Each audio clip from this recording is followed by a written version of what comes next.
Salut mes chers amis, aujourd'hui nous allons continuer avec la suite numéro 5, la destinée de l'homme, le ciel ou l'enfer.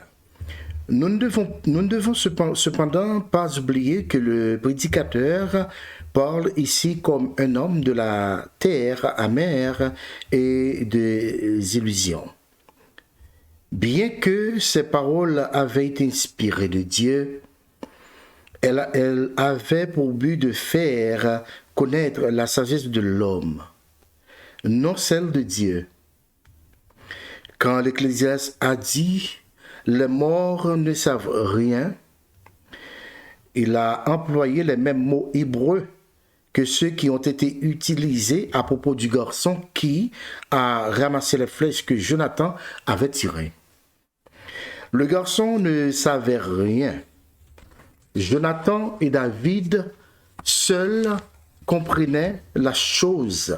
1 Samuel 20, le verset 39. Même si le garçon ne savait rien, il n'était certainement pas innocent.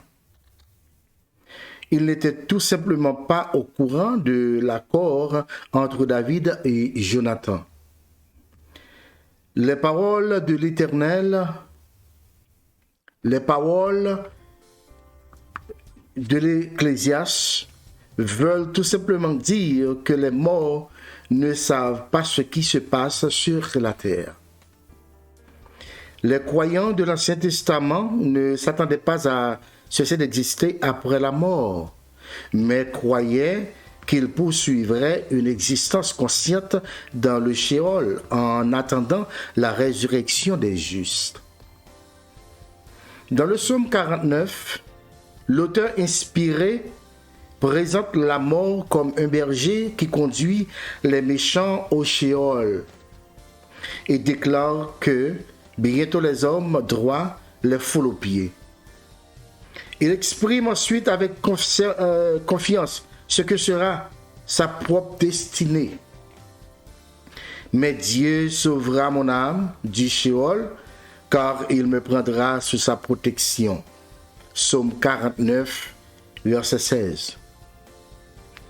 Quand il dit « il me prendra sous sa protection », le psalmiste se sert du même verbe hébreu que celui qui a été utilisé pour décrire l'enlèvement d'Enoch et d'Élie. Vous voyez aussi Psaume 73, versets 24 et 25.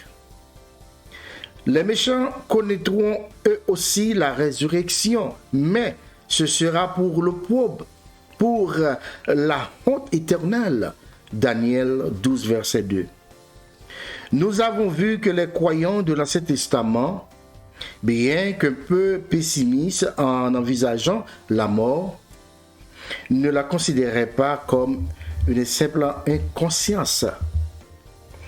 Ils croyaient à une existence consciente dans le Sheol après la mort et attendaient une résurrection corporelle et de bénédiction pour les racheter et de honte pour les perdus.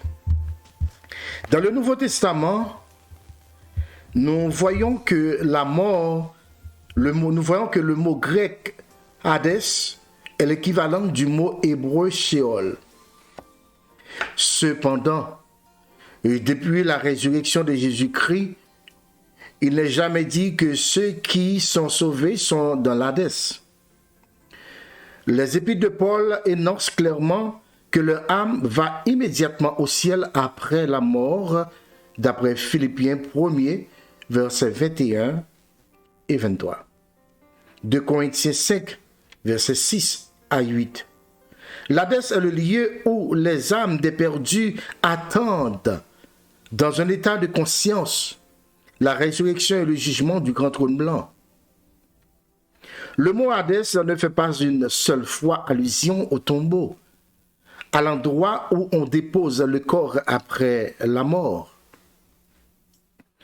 Le terme Hadès est utilisé 2 fois au sujet de l'âme de Jésus entre sa mort et sa résurrection pour montrer qu'il n'est pas resté très longtemps dans un état désincarné, mais que son corps a été ressuscité et n'a pas vu la corruption. Acte 2, versets 27 et 31.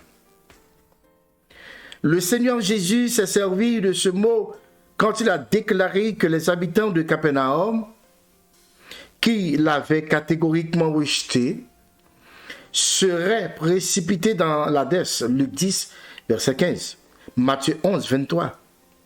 Ainsi, ici, le mot Hadès est en fait l'équivalent de l'enfer lui-même. Car, selon Apocalypse 20, verset 14, l'Hadès sera un jour jeté dans les temps de feu. Le Seigneur Jésus s'est également servi de ce mot quand il a parlé de l'Église qu'il allait construire. Il a déclaré: les portes de l'Hadès ne prévaudront point contre elle. Matthieu 16, verset 18. Puisque la mort est la porte de l'Hadès, le royaume de la mort, Jésus-Christ promet donc ici que, grâce à sa victoire sur la mort, l'Hadès ne pourra jamais prévaloir contre l'Église. La mort des croyants au cours des siècles ne vient nullement contrecarrer les desseins de Dieu. À 4 reprises, l'Hadès est présenté en rapport avec la mort.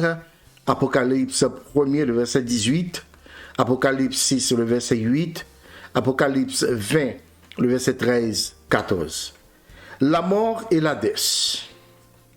Dans chacun de ces cas, la mort est ce qui retient le corps, tandis que l'Hadès a affaire avec l'âme de ceux qui sont morts. Le Seigneur Jésus a de plus révélé que, dans l'état intermédiaire, il y avait une distinction nette et précise entre les sauvés et les perdus. L'histoire de Lazare et du mauvais riche nous montre clairement les perdus dans l'Hadès comme étant conscients, souffrant de remords, sans aucun espoir d'être rachetés.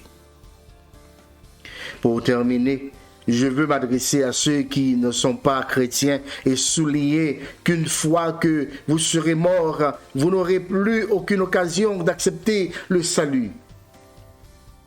Abraham a dit à l'homme riche qu'il était impossible pour les sauvés d'aller dans le territoire des perdus et vice-versa. Leur sort est réglé. D'ailleurs, il y a entre nous et vous un grand abîme, afin que ceux qui voudraient passer d'ici vers vous, au-delà vers nous, ne puissent le faire. Luc 16, le verset 26. De plus, à la requête de l'homme riche, qui voulait que quelqu'un d'entre les morts aille prêcher à ses frères, afin qu'ils ne partagent pas le même sort que lui, Abraham a répondu: s'ils n'écoutent pas Moïse et les prophètes, alléluia, ils ne se laisseront pas persuader, même si quelqu'un des morts ressuscitait. Alléluia. Luc 16, verset 31. Dieu vous tient responsable de ce que vous faites avec le message de l'Évangile qui vous est présenté aujourd'hui. Si vous rejetez sa parole, en refusant de recevoir le Seigneur Jésus, vous irez dans les temps de feu, au-dessus des portes où vous entrerez après la mort. Il sera peut-être écrit: abandonnez tout espoir. Vous qui entrez ici, le moment de recevoir Jésus-Christ, c'est maintenant. À vous, mes chers amis, de choisir. Merci et à la prochaine.